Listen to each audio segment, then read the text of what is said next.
The winter of 1908 came down on Harrow's Bend, Illinois, like a lid on a kettle. The ground locked hard. The corn stubble turned to iron bristles that rattled in the wind. The Sangamon River carried a scum of ice like a scab that would not heal. The snow never fell honest. It drifted sideways in knives and found the chinks around the windows. People stuffed rags in the sills and prayed the stove would hold. They still rang the bell at St. Michael's for funerals. But the rope had stiffened. Men had to lean their whole weight to drag the clapper across the iron. When the winter was angered, the bell gave a broken sound. It did not peal. It coughed out on a Tuesday afternoon, with a low-gray daylight like smoke. They rang it for Albert Finch. He was not a celebrated man. He left the world with no sermon, no choir. Just a small line of neighbors stamping their feet, and the undertaker Elias Greeley counting the pallbearers under his breath, so he would not forget who to thank later. The coffin was plain.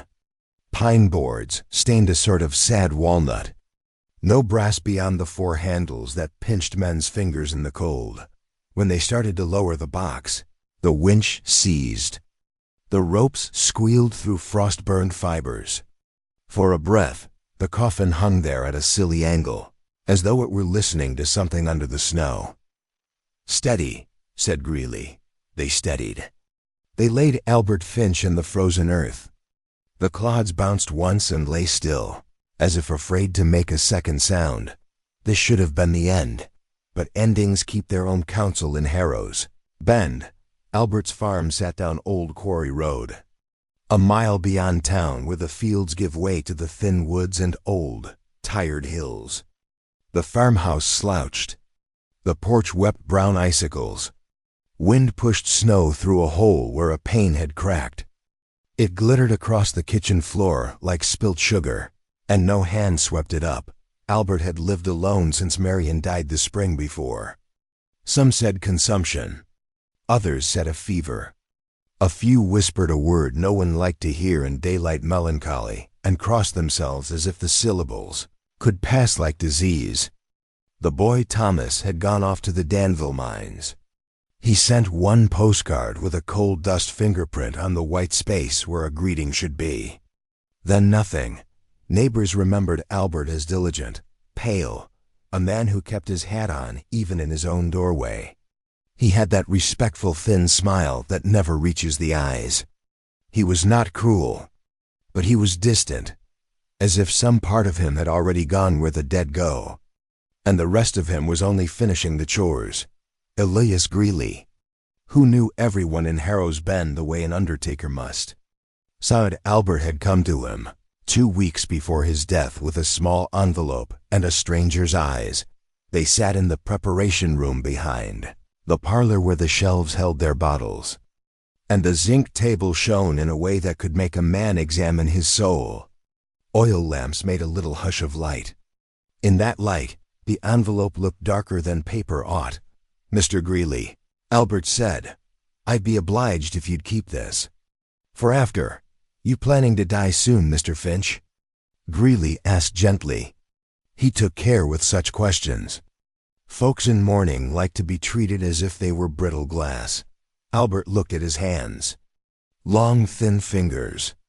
The nails of farmer's nails cleaned ragged with a knife. "I feel a pressure in my bones," he said, "as if they are too tight for me." Greeley had heard every kind of fear. He had never heard that. "If you should find me gone," Albert continued, "you're to do 2 things. First, nail the lid down tight. If anyone asks, say it's your way with winter burials. Second, if I rise again," he stopped. The word hung chill and absurd in that small room. "Do not open it." Greeley stopped polishing the zinc and listened to the wind flexing the rafters. "If you rise again, Mr. Finch, I'll sell tickets," he said, trying for a smile.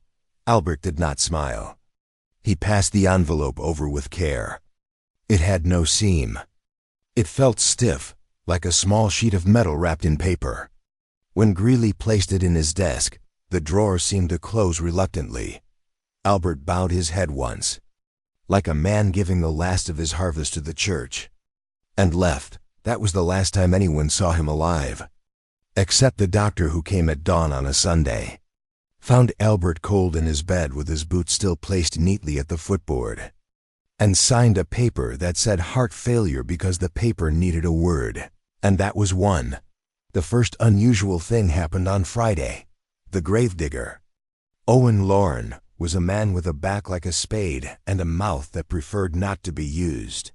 He lived behind the livery stable and drank warm milk because he said whiskey made the dead louder. He walked the rows each morning with a steel rod, testing for frost-heave and coy dogs. He knew the ground the way a good shepherd knows his hill by its scars. On Friday, he found the finch plots sunk 1 foot. That can happen in winter. But the sink marks were not smooth. They scalloped outward as if the earth had swollen, and then spat. Owen went on a little farther and found a pair of prints he did not recognize. Wide soles. Narrow heels. The prints came up to the plot from the path, paused, and then led away, not down the path, but toward the oak at the edge, the one struck by lightning 10 years ago. That split and kept living.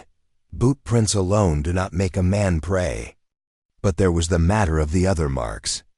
The shallow dents at regular intervals, as though someone had dragged a long box with stiff, dumb patience and set it down a few times to rest. He did not tell the sheriff that day. He told the wind.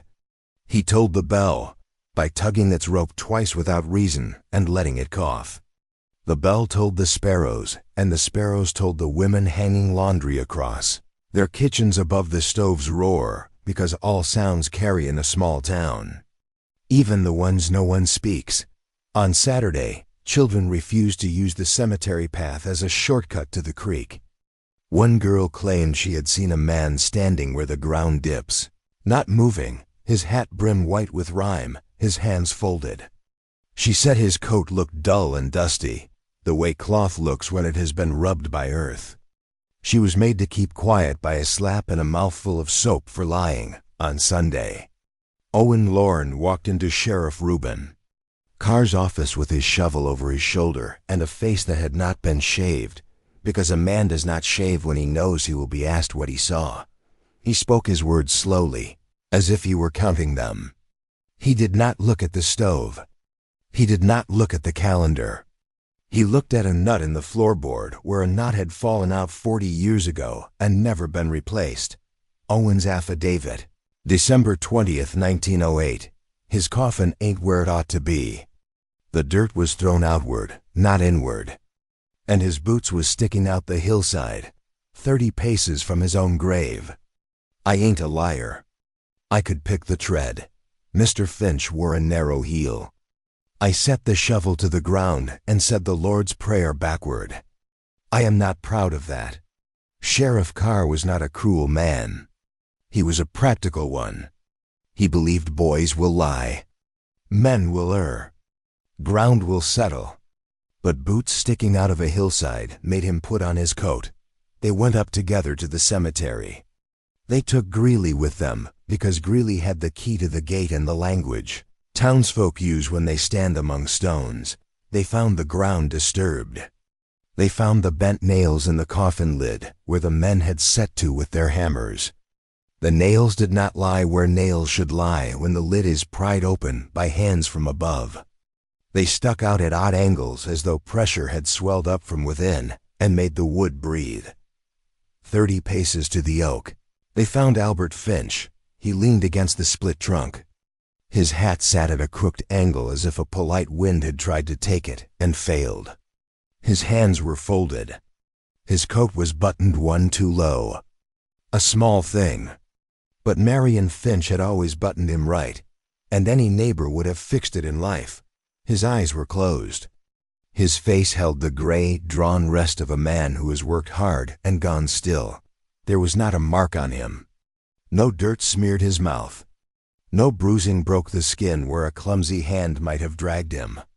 He looked as a body ought to look if it had been carried with care.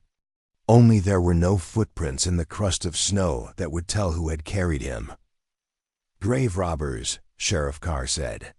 He held his voice steady so Greeley could borrow the steadiness for later. "Fool pranksters. Boys with no raising. Boys don't set a man down like this," Owen said. "And boys don't bend nails outward." Greeley took off his hat. He spoke to the thing that was no longer Albert. "Sir," he said, "I am sorry." They bore him back. They set the lid and hammered in new nails with dull, heavy blows that rapped through the marrow. They dragged in a slab of limestone and laid it over the plot, because people are braver when stones are heavy. Greeley did one more thing. He went home by the long way. In his preparation room, he unlocked his desk. He took out the envelope Albert Finch had pressed on him and set it on the zinc table under the lamp. The paper showed its age in a faint yellow around the edges. The middle was dark, not stained, tanned as if heat had once held it. The envelope bore no seal, only a string wound 3 times around. Greeley unwound the string and tipped the contents into his palm. A small leather pouch, the size of a man's eye socket, oiled, stitched with twine that had turned the color of tea. Inside 3 river stones, each scratched with a mark so fine it looked like a hair caught in the pores of the rock, a line that hooked back on itself, a circle with a notch, a cross whose arms did not meet. He set them in a row. He felt, more than saw, a shallow relief around each mark, the way a pressed seal leaves a memory in soft wax. The pouch smelled of metal. Not copper, not iron, the clean, dark smell of a knife that has been washed but remembers. He wrote in the tight hand in his ledger, "Property of a Finch, to be interred with the body if possible." Then, because he had not interred them, he underlined and wrote, "If not interred, then burned." He meant to burn them that night. He meant to do it quickly. But there was the matter of the widow Pritchard, who had entered the world's last hallway 2 houses down. And the Pritchard boy who fetched him and said, "Mother says it's time, and won't you please come now?" Greeley tucked the pouch back in the envelope and slid it under the ledger.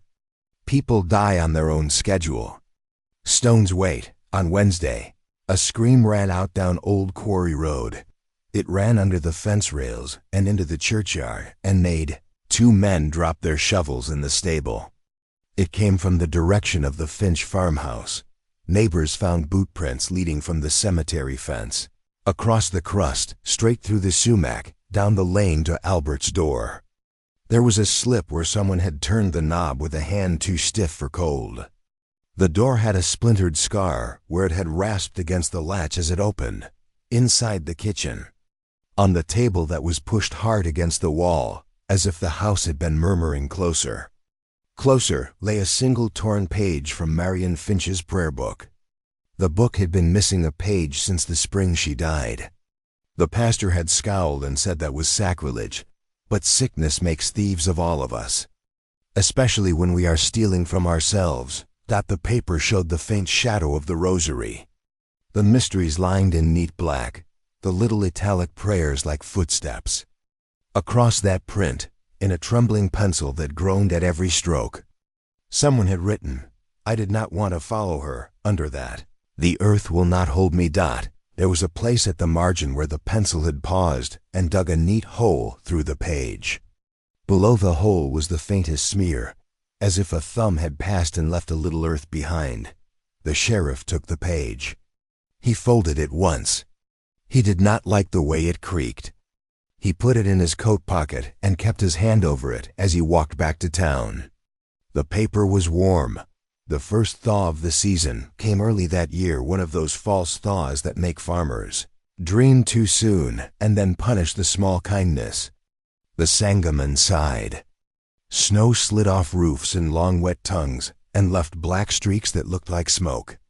Folks opened windows the width of a coin and let in a draft to remind themselves that air still moved. On that same day, Greeley unlocked his desk to burn what should have been burned. He found the envelope where he had left it. He found the pouch within. He did not find the 3 stones. He took out the ledger. He set it open. He damped the corner of a rag and wiped his palms. He wrote, "Stones missing. Drawer locked. No sign of tampering. I did not misplace them." He underlined it not so hard the nib cut a bark into the paper. Then, because a man must do something, he walked up Old Quarry Road with his hat in his hands, like he was going to meet a widow. He turned up the path past the sumac and stopped at the Finchwell dot. It sat too close to the kitchen door, as if thirst had built the house around it. The stones of the well were old, rounded, river-born. They had a way of sweating even in winter. The rope hung damp. The bucket's iron hoop had bloomed rust the color of dried roses. Greeley looked down. The water showed a square of sky the color of solder, a faint shape of his hat, a thread of cloud stretched thin. Then something else. 3 dim stars in the black water. They were not the sky. They did not move. They glowed from beneath. He leaned farther. The stars were not light at all. They were pale marks scratched in the stones lining the well, the same marks as the ones he had held in his hand. Only larger, older, patient. He heard a soft tink beside him, like a ring against glass. He picked it up. A nail. Bent outward, Greeley put the nail in his pocket. He went home with a shaking in his legs like a stricken horse. He wrote nothing more in his ledger that day. At night, the wind slackened. Silence fell so completely that small noises became sermons. The house shoes that Marion had set beside the bed still waited for feet that would never come, and leather settled with a sigh you could hear across the room. The clock in Sheriff Carr's office ticked and then paused as if it must decide the matter of the next second before it would let it be born. In the cemetery, new snow took the shape of a man's shoulders where a stone had stolen a little warmth from the ground. People began to speak soft of Albert Finch, of the way he had not sung, of the way he had never joined in the laughter when the threshing crew took a break, of the way he stared at windows. Some said he had spoken to the well more often than he spoke to church. Some said he had not slept truly since the spring before. A boy with milk to deliver swore he heard Knuckles rapping under the frost the night after the burial. He had an imagination, they said. He had a reason to come to the parlor and whisper it in the wide light if it would earn him a copper. But the boy did not ask for coin. He cried when he told it and laughed while he cried in the hushed, wrong way of children who have touched something hard to name. The bell at St. Michael's rang 3 times at midnight the following week. No funeral to mark it. No rope to pull it. The sexton said a draft must have swung the clapper. The sexton's wife said no draft could do that and slept with a Bible under her pillow and woke with bruises in the shape of letters she could not read. By Thursday, folks crossed themselves when they passed the Finch plot. By Friday, they spoke around it as if words too near might become keys. On Saturday, the men who gather at the livery and say things they would not write in letters said nothing at all when the subject neared Albert. And the spittoon stayed clean. By Sunday, one more thing happened small. But small things are often the weight that tips the dead grain. Sheriff Carr came to the cemetery in the dawn to see if the stone still lay square on the Finch grave. He found it settled, heavy, faithful. He set his palm to it as a man sets his palm to a horse before he lifts his foot to the stirrup. Cold soaked him. Cold with purpose. When he took his hand away, there in the frost was the print of his palm. Beside it, where his hand had not been, was the print of another hand, longer, narrower, the fingers closed together as if nailed or trained. The way the dead fold. He did not call to Owen. He did not call to God. He stood with that soundless bell in his chest and watched the sun come up without heat. Something had woken in Harrow's Bend. Had not yet chosen which door to use. It would take the one left. Unlatched, the wind stops for a heartbeat, then returns, and the ground held its breath. The thaw ended as quickly as it came. Winter returned with a vengeance sharp, merciless, the sort of cold that found its way into the marrow. and as the air froze again, Harrow's Bend began to hear things. The first night of voices old Mrs. Brannigan, half blind, half sober, and wholly feared, claimed she heard whispering under her floorboards. Not the house-settling kind. Not mice, words, muted and wrong. Like someone speaking underwater. 2 more hands, she said it muttered. 2 more hands to lift the stone. The storekeeper said she was mad, but when he closed his shop early that night, he walked home fast and did not whistle. Across town, a stable boy mucking the stalls looked up from his pitchfork when the horses, untamable brutes, all of them, fell into unnatural silence. Every head turned the same direction, toward Old Quarry Road, toward the Finch farm, toward the well. The boy dropped his lantern. He said the horses stared as if waiting for footsteps. Sheriff in doubt, Sheriff Reuben Carr, spent that week pretending not to believe any of it, he told himself. The handprint on the frost was a trick, the stone an ordinary slab. The page on the Finch table a prank. But at night, when the wind scraped the shutters, he kept imagining the feel of that second handprint near his own, narrow, stiff, the fingers too close together. And he kept thinking about the undertaker's ledger, how Greeley had underlined, did not misplace them so hard. The pen tore the page. Stones don't vanish on their own, not unless they were waiting to go back where they belonged. Carr tried to sleep, but the nights brought dreams. He dreamt he was walking through snow that rose to his knees.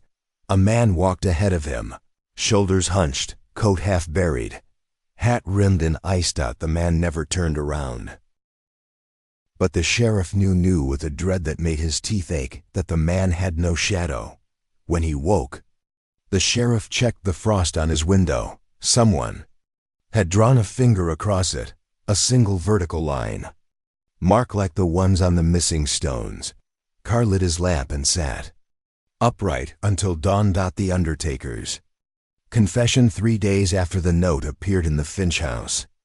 Elias Greeley came to the sheriff's office with his hat clutched between both hands. The man's eyes were red-rimmed. His trembling was so bad that Carr looked to see if frostbite had taken him. Greeley closed the office door softly, as though afraid the wind itself might overhear. "Sheriff," he said, "I've seen something in that house. I tried to pretend it was nothing. God help me, I cannot." "Sit down," Carr said. Greeley remained standing. "I went back to the Finch place," he said. "I meant to burn the pouch. I meant to bury the ledger. I meant to undo whatever wrong I had done by holding on to that man's burden." Carr felt the hair rise on his arms. "What did you see?" Greeley swallowed. His throat clicked. The door to the cellar was open. "That's all?"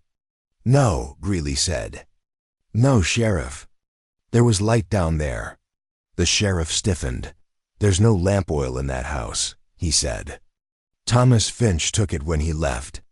"I know," Greeley whispered. "That's why I'm telling you this. The light wasn't from a lamp. It wasn't the color of fire. What color was it?" Greeley breathed out hard. "Pale blue. Like moonlight bent through ice. But moving, wavering, alive." Carr tried to steady him. "Maybe a reflection." "It was coming up the stairs," Greeley said. "Like something climbing." "And did you see anything?" "Not at first." He paused. "Then I saw the pouch," he said. "Sitting on the bottom step, open, stones gone. You told me that before. I didn't tell you the worst of it. I didn't tell you what was around it." "What?" Greeley's voice broke. "Water, a thin trail of it, leading from the cellar floor, straight to the well outside." Carr felt his stomach twist. "And the stones?" Greeley shook his head. "Gone, but the marks those marks carved into them, I saw them glowing on the cellar walls, faint, as if the stones had touched them while passing through." "Passing through?" The sheriff echoed. Greeley wiped his brow. "Sheriff, whatever Albert Finch brought up from that, well, it has gone back down. And it isn't finished. The return to the Finch Farm sheriff. Carr didn't believe half of what he'd heard. But the other half wouldn't. Let him rest. So that night, against every voice of reason, he saddled his mare and rode to the Finch Farm alone. The moon was a dull, bloodless coin behind thick clouds. What little light reached the snow turned the fields the color of old bones. Finch House appeared like a stain at the end of the lane, sunken, crooked, unforgiven. Carr dismounted. The porch boards sagged under his boots. The door was shut tight, but the knob was cold in a way that felt deliberate. Inside, the air was stale, lifeless. The sheriff moved through the kitchen, his lantern a trembling island of warmth. He paused at the prayer book page still on the table. Did not want to follow her. He folded it again. A chill hung at the edges of the room as though a door were open somewhere. He listened. The house breathed. And then he heard it. Slow, rhythmic, dripping. A single drip, like water falling into a cavern. It came from the cellar. Carr approached the door. It stood slightly ajar, as though a hand had left it that way. He opened it. Cold blue light flickered below. Faint as a dying candle, not steady, not fire. He descended slowly. Each step groaned. Each breath felt stolen. When he reached the bottom, he froze. The entire cellar floor was damp, glistening like a creature's tongue. A thin trail of water led across the dirt, toward the old storm doors that opened out to the yard, toward the well beyond. And on the far wall, etched in pale, glowing residue, were the marks, the hook. The notched circle, the broken cross, drawn bigger now, spread wide. As though something large had pressed against the stone from the other side. Carr lifted his lantern. That was a mistake. The moment the light touched the marks, the cellar seemed to inhale, not sound. Not wind. A cold, living draft rushed past him up the stairs toward the open air. Carr braced himself. For one impossible second, he thought he saw a shape behind the wall, a silhouette. Shoulders hunched. Head bowed, hands pressed outward, trying to come through. He stumbled backward, nearly losing the lantern. When he blinked, the vision was gone, but the wet trail remained, leading out, and the truth settled sickeningly in his bones. Something had been in that cellar, and it had left tracks. In the snow, Carr followed the wet trail outside. Moon broke through the clouds just long enough for him to see what lay before him. Call on footprints. Not booted, not shod. Bare footprints in the snow, deep enough to mark weight, but sharp enough to show toes that curled like hooks. They led from the cellar doors to the well. To the thing beneath the stones. Carr approached the well with dread gnawing his spine.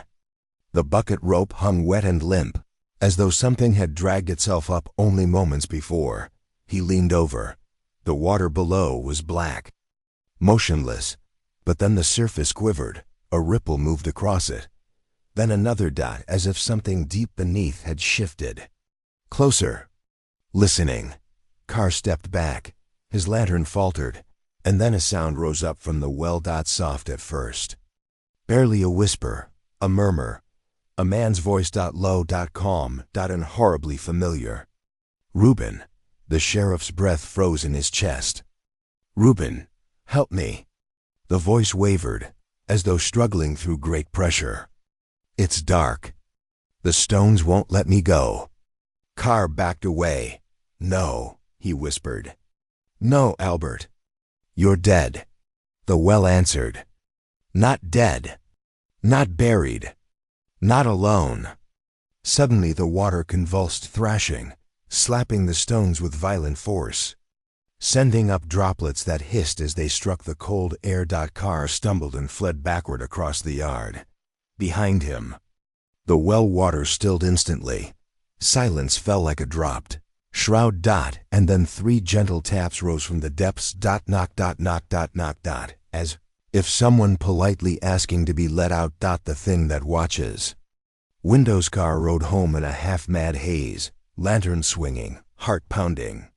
The cold clawed his lungs. His breath came in hoarse clouds. When he reached his house, he did not tether the horse. He simply ran inside and slammed the door. Bolted it, then bolted it again. He collapsed into his chair and tried to steady his hands. Was about to douse the lantern when he froze. Someone was standing outside his window. A silhouette. Tall. Still. Head angled strangely too low. As if the neck bent wrong. The sheriff did not breathe. The figure remained perfectly motionless. Then it lifted one hand. The sheriff wanted to scream, but no sound came. The hand touched the window glass, 5 long fingers. Narrow. Close together. They dragged slowly downward, leaving a streak. A wet streak, but the sheriff hadn't heard footsteps, or breathing, or the sound of snow being crushed beneath a man's weight. He rose slowly and approached the window. When he reached it, he saw nothing, only the streak, only the mark of a hand that did not leave tracks. Only the certainty that whatever had risen from the well no longer moved, like a living thing. The Diary of Marion Finch. The next morning, Carr made one final terrible decision. He went back to the Finch house. Daylight made the place no kinder. The wind stroked the boards like a blind man feeling a face. Carr searched the bedroom. Behind a loose floorboard, he found a diary wrapped in a shawl that still smelled faintly of lavender and sickness. It belonged to Marion Finch. Most entries were written in a tidy hand. The later entries were scribbled. Frantic, trembling, Carr read, March 2nd, 1908. Albert won't eat. He won't sleep. He sits by the well after dark. Says he hears a calling. Says the stones whisper in his bones. March 19th, he came inside soaked to the waist. Said something down there told him it was his turn. I told him that was folly. He wept. He never weeps. April 1st, I saw his reflection stay in the window after he walked away. It smiled when he did not. April 8th, he is changing. He stands at the foot of the bed at night, watching, waiting.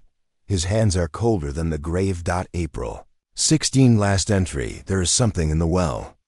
It wants him, and it will take anyone he loves to get him back. I hear it beneath the floorboards now. The knocking.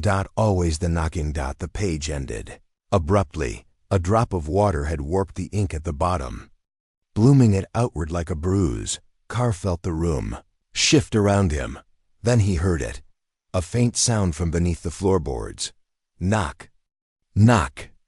Knock. Soft. Polite. Patient. Just. Like the well. Just like the coffin. Just like the thing that refused to stay. Buried. The sheriff ran from the house. He did not close the door behind him. The knocking continued long after he was gone. The town came apart by quiet degrees. No shouting. No mob. Just the slow unthreading that happens when people begin to leave candles burning at noon. Sheriff Reuben Carr did what lawmen do when law has no shape to hold. He made a list. He wrote, grave open Tuesday, body recovered same day. Grave open Friday, body found Saturday. Note in house Wednesday. Cellar light Thursday. Well voice witnessed by this officer Friday after midnight. Window mark this officer's home Friday toward dawn. He underlined witnessed by this officer so hard the nib carved the paper. He had never underlined anything in an official capacity before. Officers do not underline. Officers do not confess to Wells. By the time he finished, the clock in the office clicked once, decided, and kept going. He gathered 2 men he trusted and 1 man he did not. Owen Lorne for his eyes, Elias Greeley for his hands, and Pastor Albright for his God, such as it was. They met in the undertaker's back room, where the zinc table carried the cold like a rumor. We go tonight, Carr said. All of us to the house? Pastor Albright asked, voice thin. To the cemetery, said Carr. The ground does not want to keep him. Then we will keep him ourselves. Greeley did not raise his eyes. If the earth refuses a man, he said softly, it is best not to argue with the earth. We are not arguing, said Carr. We are making it slow and heavy and full of nails. Owen Loring leaned his shovel against the wall and said nothing. He only touched the handle once, like a father sets a hand on a child's shoulder before the first lesson. The second burial under stone, and the third and the fourth they wet at dusk. The sky pressed down. A faint powder of new snow sifted like sifted flour and made every sound seem further away than it was. When they reached the Finch plot, they found the limestone slab seated true, their hammerwork neat. The soil tamped so that it did not look like a grave at all, but a table on which winter might place its empty plates. Carr ordered iron stakes.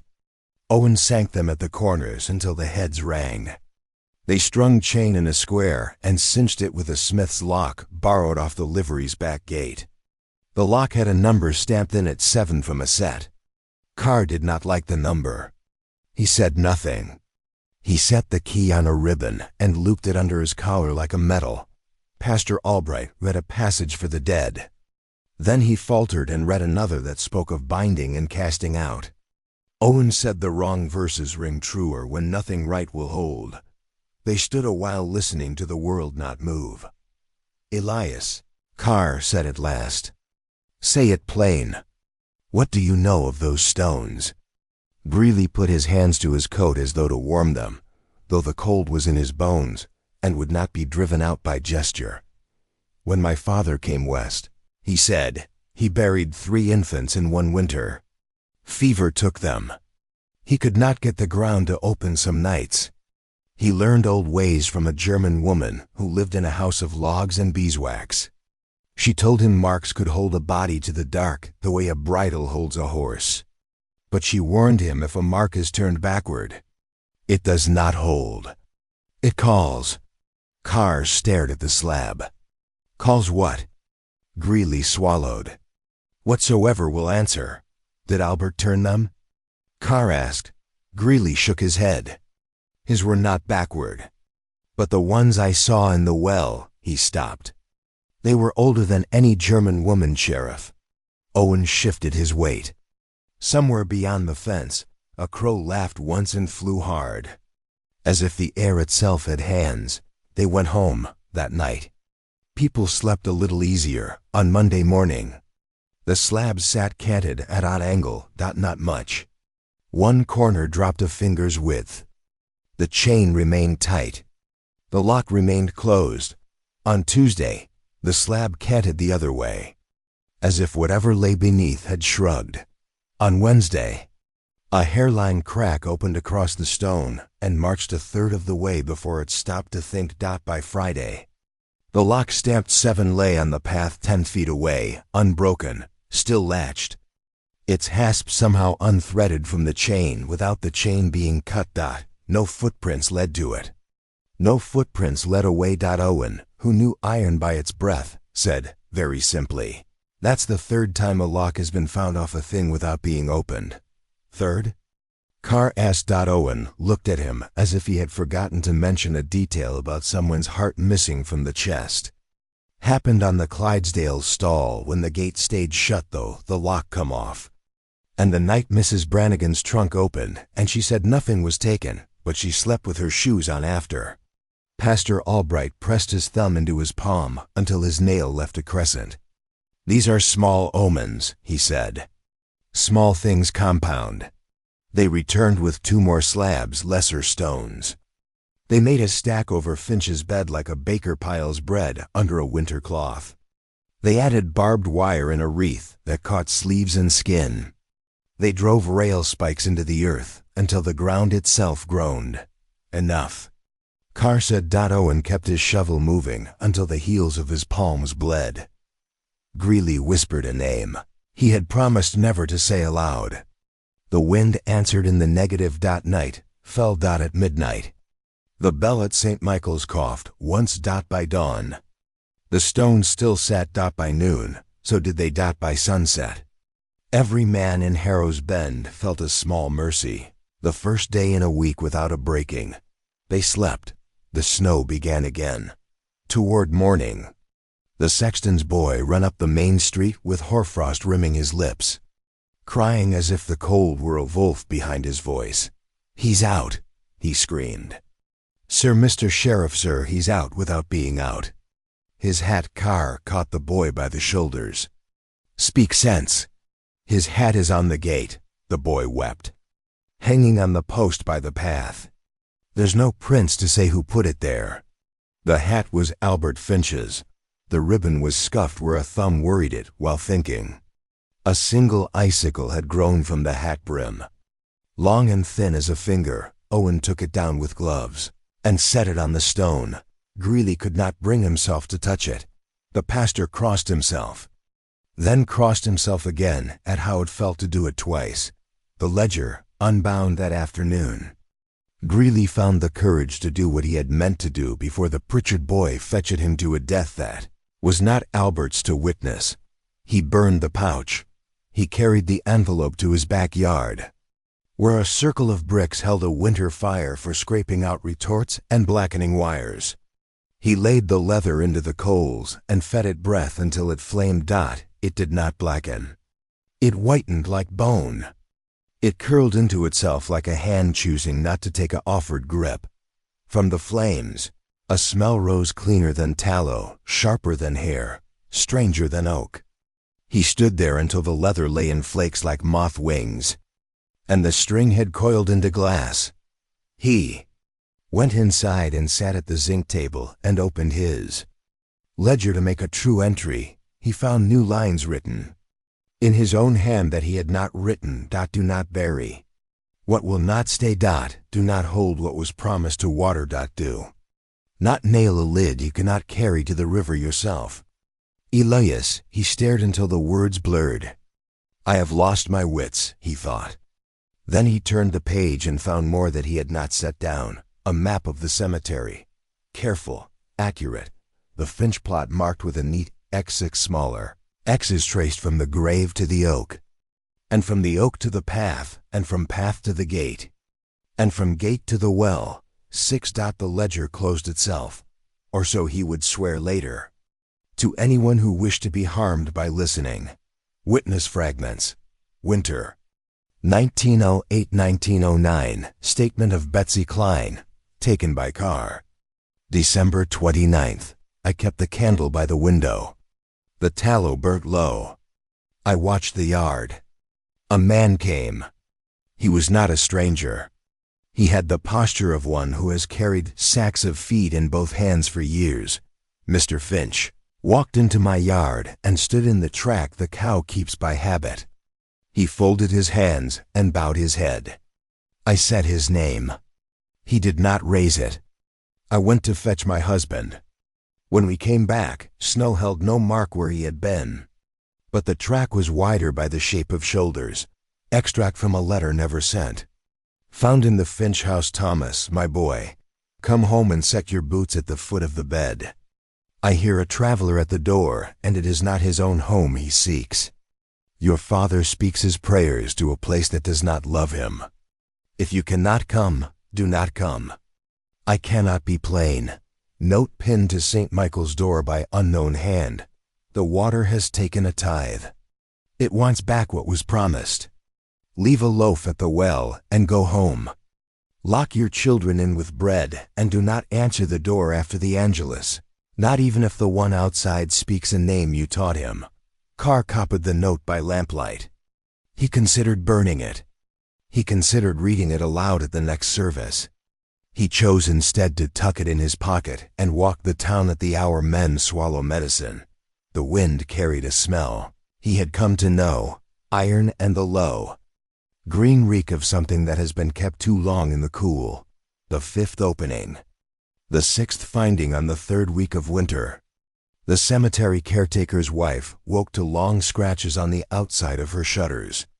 3 lines. Then 3 more crossing them. Not cat, not branch. Lines drawn by something patient with poor tools.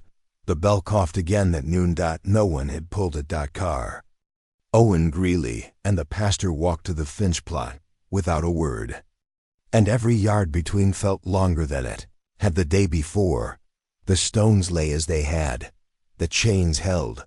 The barbs had caught nothing but sleeves. The ground around the grave was wrong. It had not sunk. It had swollen. A subtle bulge, as if the earth had taken a breath it could not let out for its own sake. Shovel, Carr said. Owen laid his ear to the dirt. No, he said. Listen. They all bent. They did not want to. They bent anyway, as men do when a sound asks for them by their names. At first, they heard only their own heartbeats, each a different clock. Then, below that, the old clock of the ground itself, slow and tickles's. Then, beneath even that, knock.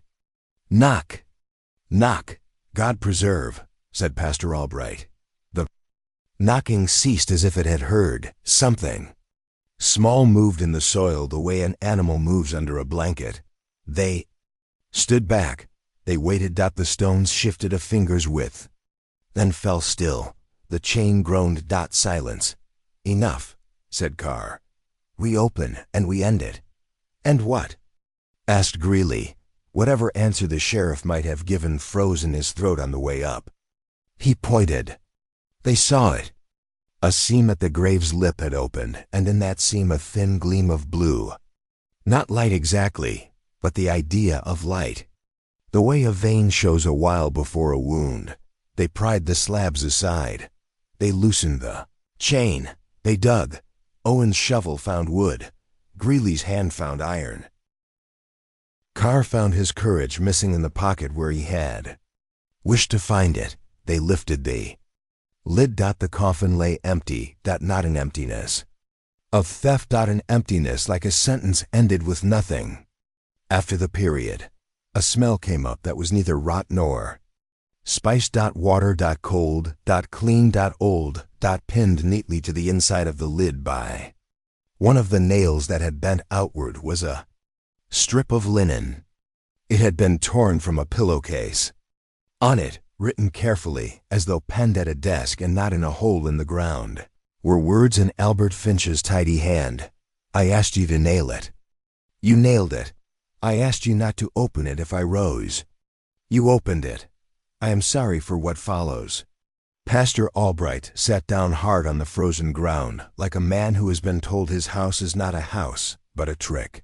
Close it, Carr whispered. Close it now.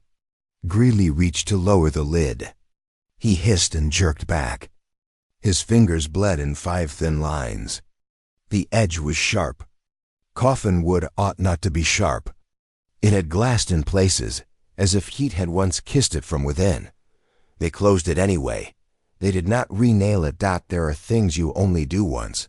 Where is he? Owen asked. No one answered. The blue seam at the lip dimmed. The cold deepened. As if a door had closed below them, they put the stones back. They wound the chain.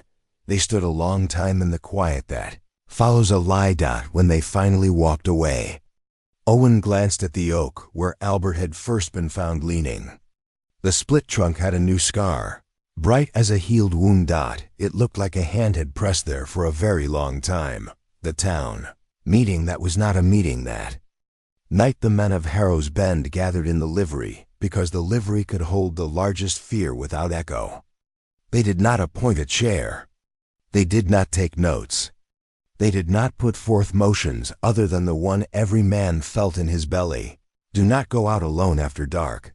A few argued for salt, others for iron, a couple for leaving. One said he would load his family in the wagon and take the west road by dawn. Another said the roads meant nothing when a thing could walk the long way without steps. Mrs. Brannigan stared them down from the doorway where she had posted herself like a saint who bites.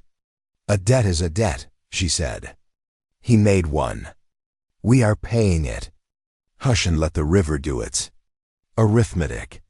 A man from the far fence line said his cow had calved, and the calf was born with a ribbon of blue under its tongue and a kick that froze his boot when it struck. The pastor talked. About prayer. No one asked him to lead one. Sheriff Carr told what he had seen at the well. He did not tell about the voice saying his name. He set the lock stamped 7 on the table. This came off by itself, he said. If a lock can do that, then a lock is not what we need. What then? Someone asked. Carr did not know. Greeley raised his head and said, a river is stronger than dirt. They all looked at him. And where do you mean to get a river? Someone asked. In January? Greeley did not answer. He had an answer. He did not like it. He would keep it until the last moment. The way a doctor keeps the seeing knife until all the smaller cuts have been tried. The 6th rising, the nights lengthened. You would think that impossible. Yet the dark found new ways to measure itself.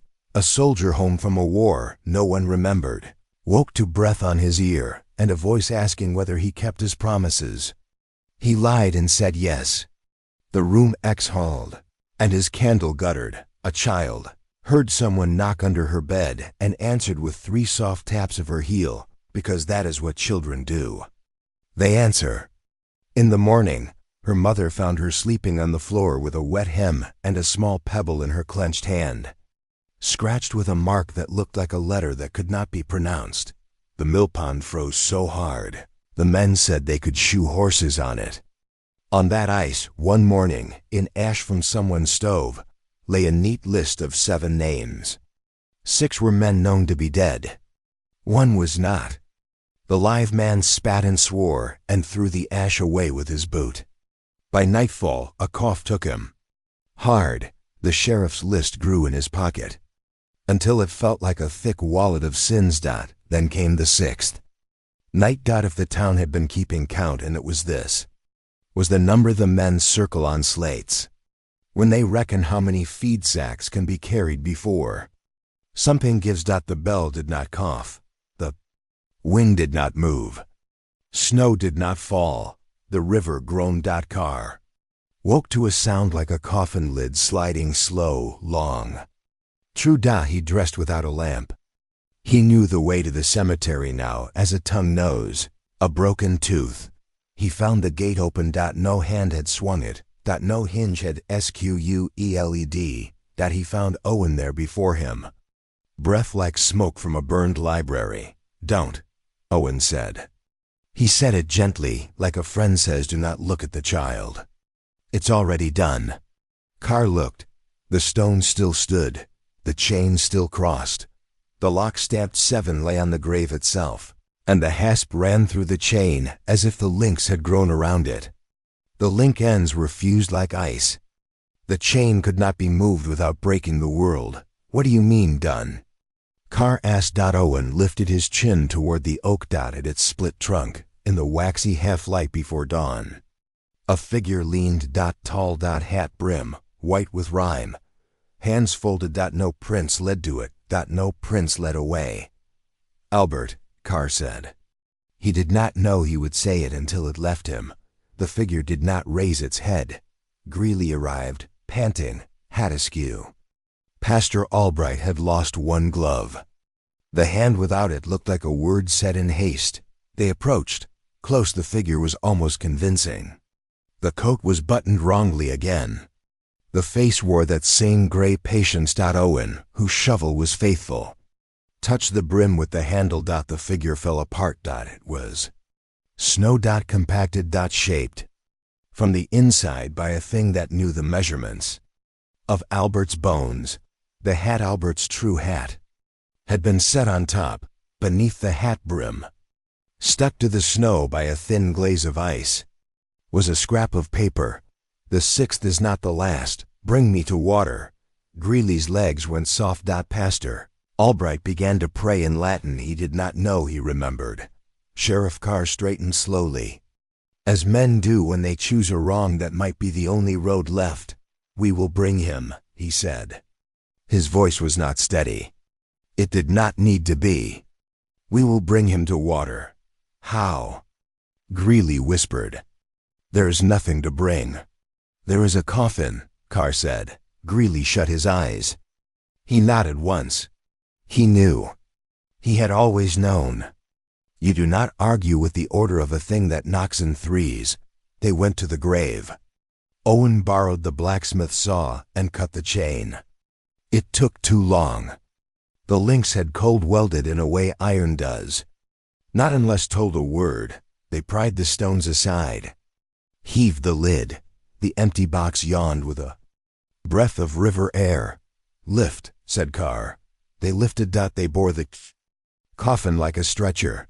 They moved not to the well but past it, down the slope to where the Sangamon lay glazed and dull as a blind eye. At the bank, the ice whitened in a seam. Here, said Carr. No, said Greeley. There.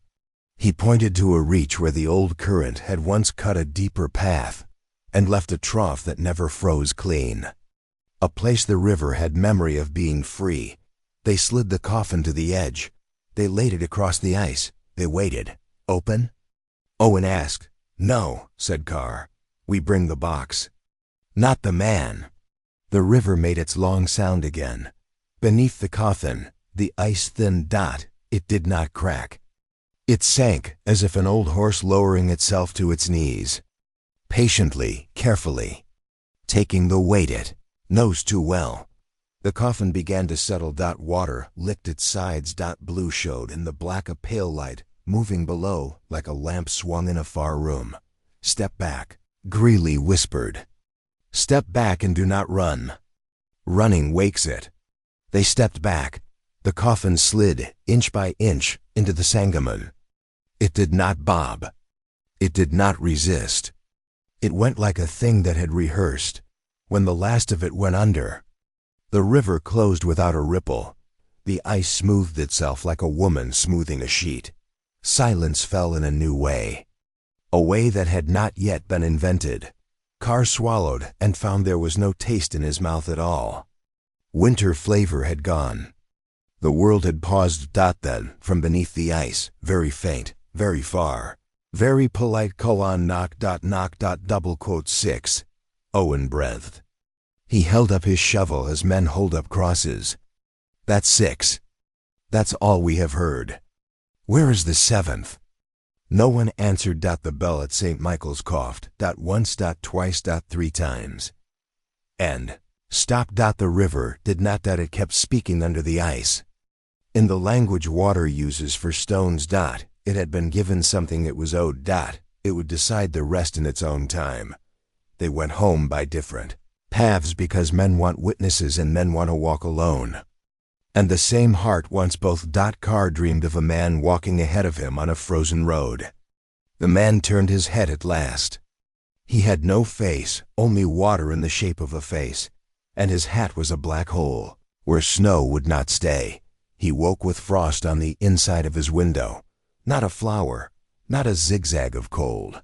A mark. A circle with a notch. He pressed his palm to it and felt heat through the glass as if someone, somewhere had set a kettle.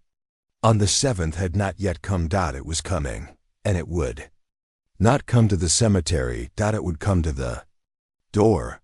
Wind pulls once across the fields, then the careful hush of water under ice. The river took what was owed and asked for change besides. The river behaved itself for 2 days. That was the longest peace Harrow's Bend had known since Albert Finch first refused to stay buried. Children went outside again. Though never far, the pastor resumed ringing the bell once in the morning, once at dusk. Even Sheriff Reuben Carr allowed himself to think, however unrealistically, that the Sangamon had taken what it wanted and sealed its mouth. But rivers do not swallow debts. They dissolve them, and dissolved things tend to spread. The first sign. Footprints that filled with water on the second night after they sank the coffin. A farmhand named Willis Bray was walking home from the tavern along the river path. He was not drunk, not enough to explain what he witnessed, just warm, with the kind of courage a small glass lends a man who knows he will walk by dark. Water. The moon hung thin overhead. The surface of the river looked like hammered pewter. Halfway down the path, Bray saw footprints ahead of him. Not his. And not fresh, but not frozen. Either. They were barefoot, long, too deep. He bent down to examine them. There was water in each print, not snowmelt water. Clear and strangely warm, steaming faintly into the cold air, as though something had stood there moments before. Something heavier than a man, and warmer than anything that should have been walking the earth that night. The footprints led upriver. Not down, toward Harrow's Bend. That's when Bray heard the single tapping sound. Not from the ice, not from the trees, from behind him. A soft, polite knock. He didn't look back. He ran the rest of the way home. He never spoke of the knock, except once to Sheriff Carr, and only whispered then. It sounded like someone asking to come in. The Finch Diary. Final pages. Sheriff Carr spent those 2 days reading and rereading the diary of Marion Finch. As though her ink might offer advice from the grave, he kept returning to one passage, a piece of writing so frantic the letters nearly tore through the page. April 14th, 1908. Marion Finch goes to the well even when asleep. His feet drag him like a puppet, and the rope swings as if greeting him. He murmurs to the water. It murmurs back. I hear 2 voices, but only one is Albert's. Last night the water said it was hungry. Last night the water asked him to lie down in it. He promised it, after planting. I begged him not to make promises in the dark. Those things keep their ledgers. Another entry chilled Carr more deeply than the rest. April 16. Final entry. Something is scratching in the walls. Something is learning our names. Something told Albert the first would go first. If I do, I fear he will follow, but if he follows, he will not come back alone. Carr closed the diary. He had no reason to doubt the woman's words, and now, after everything he had seen, he had no reason to doubt the thing that had whispered to Albert from the well. It had been promised something, and it had not finished collecting. The river walks the fields on the 3rd morning. The Sangamon River overflowed. Not in a rushing spring spate. Not in the thaw flood. The water rose without sound, without current, without reason. It climbed the banks like a living thing, slow and deliberate. By sunrise, the water had crept a full yard into the east cornfields, forming a thin, eerily perfect sheet over the frozen earth. The farmers who lived closest to the river swore they saw ripples moving against the wind, as if the water were searching for something beneath the soil. By noon, the river had retreated again, but the fields remained wet. Wet. In January. Carr rode out to inspect it. His horse refused to approach. It reared until Carr dismounted and walked the rest of the way on foot. The ground made a sound under his boots, a hollow sound. As if something moved below. Carr crouched. He touched the soil. The water clinging to it was warm. He drew back his hand. The warmth was spreading. The knock at Greeley's door that night. As Elias Greeley sat trying to rewrite the entries in his ledger into something sane, he heard the knock. Not on wood. Not on his house. On his window. 3 taps. Soft. Even. Measured. Greeley froze. He knew that sound. Every man in Harrow's Bend knew it now. He lifted his lamp and moved toward the window. A figure stood outside. Tall. Still. Coat dripping. He recognized the silhouette immediately. Albert Finch. Except not Albert. Not anymore. Its posture was wrong, too straight, as though held up by something inside the coat rather than by bones. The head tilted at an angle no living neck could manage. One arm hung longer than the other. Like wet rope, Greeley reached for the door latch in a moment of madness, pity, guilt. Something close to apology. Then he noticed the floor at his feet. Water. A thin film spreading inward from the threshold. The thing outside moved one finger, tapped the glass. Again, Greeley backed away. He whispered, "No, Albert. I cannot open for you." The silhouette stiffened. Then its hand, pale, long. Too many knuckles pressed flat to the window pane. The glass froze solid beneath the touch. When the thing withdrew, It left behind a perfect handprint. The ice forming in the same strange hooked finger shape Greeley had seen pressed into the frost of Finch's grave. The water on Greeley's floor evaporated. Instantly vanished, leaving only the scent of river mud in its wake. The sheriff's decision at dawn. Carr sent word, all men to meet at the riverbank.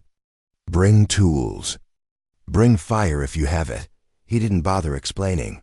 Harrow's Bend was past asking for reasons. When the men gathered, Carr looked 10 years older. His voice was steady, but in the way a wooden beam is steady right before it breaks. We thought the river wanted Albert, he said. It did, Owen muttered. It wants more, Carr said.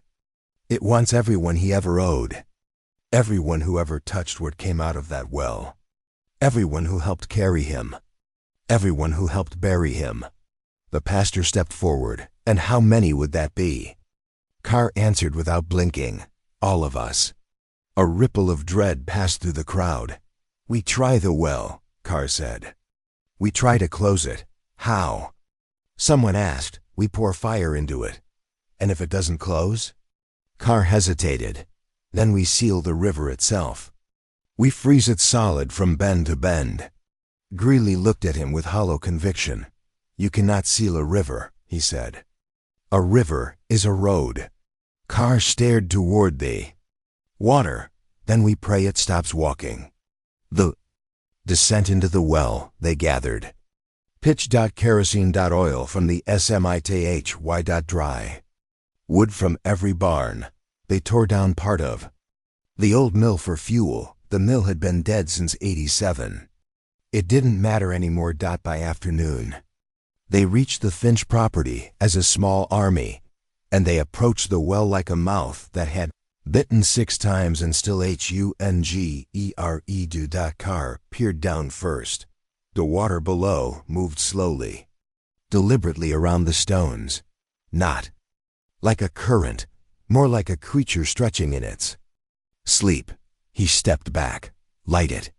They dumped fuel down the well until the air reeked of oil. An old fire. Carr dropped the torch. The explosion roared downward like a beast born. Full grown. Flames shot up. The well walls shuddered. A blast of foul, wet air burst outward and knocked 2 men to the ground. Then the fire caught. A column of flame burned straight down. Down, down, illuminating the stones. And illuminating something in the water. A shape, a large shape, suspended just below the surface. Carr stumbled back. What is that? Greeley whispered. Owen answered. That's Albert. No. Not Albert exactly. A waterlogged figure floated upright, face slack, eyes pale, coat billowing like mossy weeds. But its arms were too long, wrists bent backward, fingers hooked like river roots. The thing hung there, swaying, as though tethered to the bottom by a cord made of promises. As the flames roared around it, the corpse lifted its head, its mouth opened. Water poured from it. And it whispered, Reuben. Carr staggered. He almost fell in. Greeley grabbed him. Look out. The fire guttered. Then died. Just died, snuffed as if quenched by 1,000 unseen hands. The well went black. And in the black came the most terrible sound Harrow's Bend had ever heard. Knock. Knock. Knock. But this time, the knocking came from beneath all their feet. Not from the well. Not from the earth. From the river. The river answers. Men turned toward the Sangamon.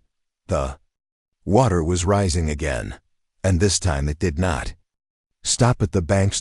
It rose in a line, a long straight front, like something standing up, something ancient. Something cold. A shape began forming in the water, vague at first, then clearer. A man. Tall. Broad. Shouldered. Hat brim dripping. Not snow. Not ice. Not flesh. Body made of river water, held together by will alone. Carr whispered, Albert. Greeley whispered, No, Sheriff. That is not Albert anymore. The waterman lifted one arm. Its fingers unfurled like ribbons. And then, from deep within its chest, came the seventh and final knock knock. So loud the ice cracked. So loud the trees shook. So loud the river seemed to breathe in. The pastor fell to his knees. Owen dropped his shovel. The waterman began to walk toward town. Each step solidified under its feet, freezing the ground itself. The men stood helpless. The river had come for its ledger, and it meant to collect.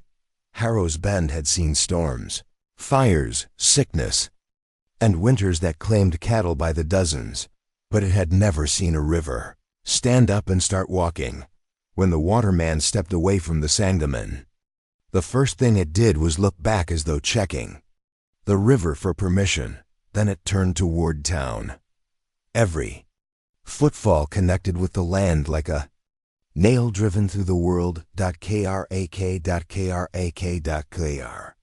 Cracked in windows that hadn't been looked at in years. Frost crawled across doors. Paint curled on shutters. The creature did not rush. It did not falter. It walked with the slow, sure pace of a man who knows exactly where he is going and has no reason to hurry. Sheriff Reuben Carr whispered, "We cannot fight water." Greeley swallowed hard. "Then we don't fight it. What do we do?" Owen asked. Carr stared at the creature as it approached the old mill road. "We follow it. The waterman walks through town. River thing past the first homestead, the Lambert house. Its shutters froze solid. Their hens, restless in their roost, fell silent. The creature paused by the porch. It tilted its head. Then it moved on. Next was the walled farm. A lantern on the porch guttered out as the waterman neared. The door warped inward, the wood swelling as if it had been soaked for days. But the creature did not enter. It continued, patient, almost bored, like a man looking for something he'd misplaced. By the time it reached the main street, a crowd had gathered at a distance, the same distance people instinctively stand from a fresh grave. Women held children close. Men gripped tools they didn't know how to use. The pastor clutched his Bible so tightly his knuckles split. The waterman lifted its dripping hand and pointed straight at the undertaker's shop. Greeley's breath caught. "It's not me," he whispered. Though he did not believe himself, the creature took a step. Sheriff Carr grabbed Greeley by the coat. "You said rivers keep ledgers." "I did."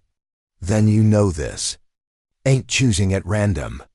Greeley's legs trembled so violently he could barely stand. The waterman reached the undertaker's door. It placed its palm upon the wood. Moisture spread outward like a stain. The boards groaned. Inside, the zinc table rattled. Bottles toppled. A drawer burst open. Sheriff Carr raised his rifle not to fire, but to brace himself. "Elias," Carr whispered, "you need to tell us right now, why does it want you?"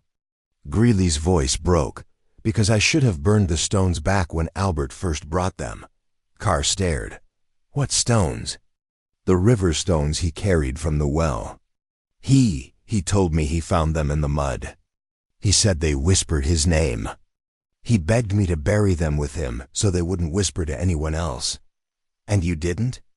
"I did, but then I got scared. I took them out before the burial.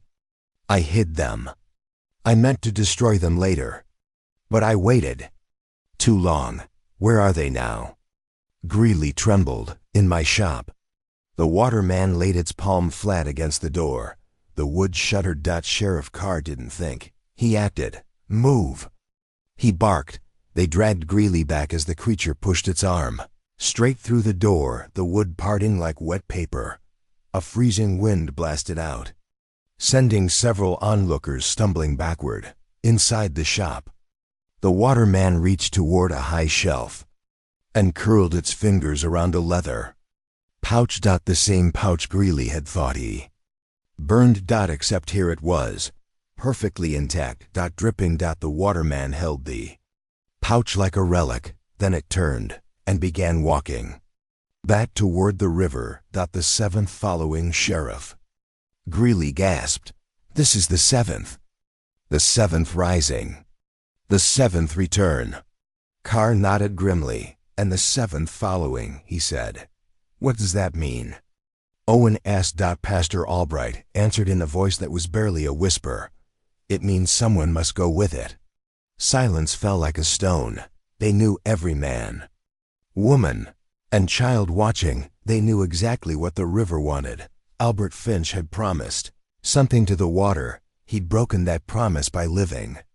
By dying in bed instead of drowning in the well. The debt had grown. The river had come to collect. It had taken the stones. Now it needed the last piece. A body, not Albert's.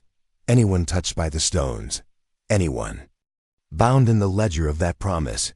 Greeley. But the waterman wasn't dragging him. It was waiting. It walked to the riverbank and turned its head back toward the crowd. A gesture like, come. Greeley's face drained of all color. No. You have to. Pastor Albright said softly, I won't. Carr placed a hand on his shoulder. You have to end it. Greeley shook his head wildly. I didn't pull the stones from the well. Albert did. This was never mine. Carr tightened his grip. You kept them. You hid them. You wrote their marks. You made the ledger long. Greeley sobbed. I don't want to die in a river. Elias, Carr whispered, voice breaking. Nobody wants to.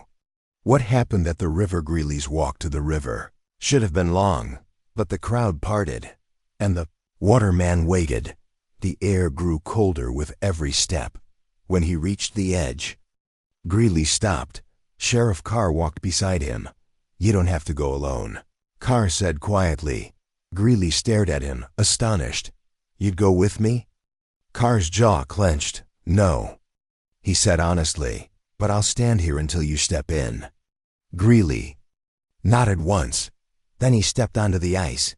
The waterman turned and began to walk across the frozen surface. Greeley followed, trembling violently, the ice groaning beneath him. At the center of the river, the creature stopped. It faced Greeley, held out its long, dripping hand. The pouch dangled from its fingers like bait.